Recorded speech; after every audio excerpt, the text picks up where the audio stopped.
Do you guys know Rodrigo Duterte, the president of the Philippines? He's kind of like Trump if Trump was a foreigner instead of a guy who hates foreigners, right?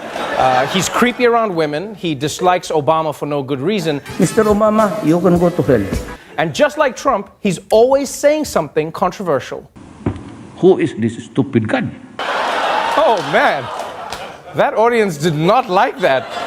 Yeah, they look like when the TMZ staff had Kanye West visit them. That's what they looked like. Pag ako ang namatay, totoo, at magkasabay tayo sa gano'n, mag-parade tayo, punta tayo doon sa trono ni Satanas. Sa peace rally sa Holosulu bilang pagpapakita ng suporta kay dating Pangulong Rodrigo Duterte na nakakulong sa the Netherlands. Si Tatay Digong, kriminal daw. Kinalabit niya ba ang katilyo? But in Davao, I used to do it personally. Just to show to the guys that if I can do it, why can't you? Siya ba ang pumarin? I just told him that one bullet will do. Siya ba ang pumatay? The age of 16, may pinatay na ako. Hindi! I killed about 3 of them because there were 3 of them. I didn't really know how many bullets from my gun went to inside their bodies, but it happened. And I said I cannot lie about it. Hindi po magtatagumpay ang puwerso ng kadiliman. Operate yung presidente ng impyerno. Punta tayo doon sa trono ni Satanas. Sa Mandaue City sa Cebu, daan-daan ang dumalo sa candlelighting at interfaith prayer Who is this stupid guy? para ipanalangin ang dating Pangulo. Sinong magmimedya sa kanya doon? Stupido talaga itong putang akong ganun.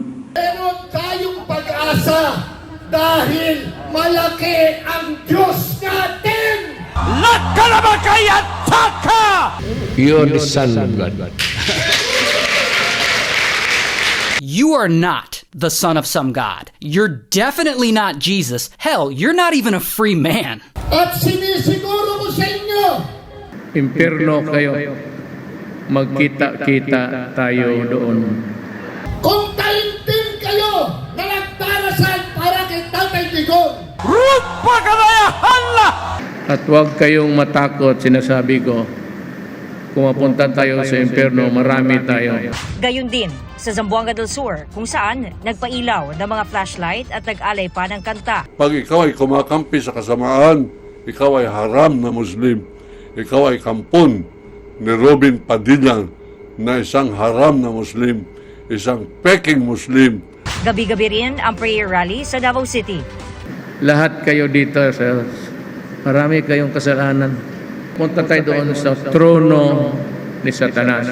sa mga nagpakulong sa kanya, makonsensya kayo. Makakatulog pa ba kayo? Natutulog nga po kami noon. By bus daw po. Pero sahang pinasok ang bahay. Her daughter was gunned down in a drug raid carried out by police. Catalin Maika Ulpina was only 3 years old. May hawak na baril yan. Tinamaan na yung kasama ko. Hintayin ko ba na akong tatamaan? So, judgment call nga niya yan. Kung ano, priority niya yung buhay ng bata na karga-karga ng ama o priority niya yung buhay niya. And that would be the order that I would give to all military and policemen. If you kill somebody, you tell him that is the order of Duterte. But he said things can just turn out bad. Hindi mo gusto may mangyari na ganun. Pero, happens.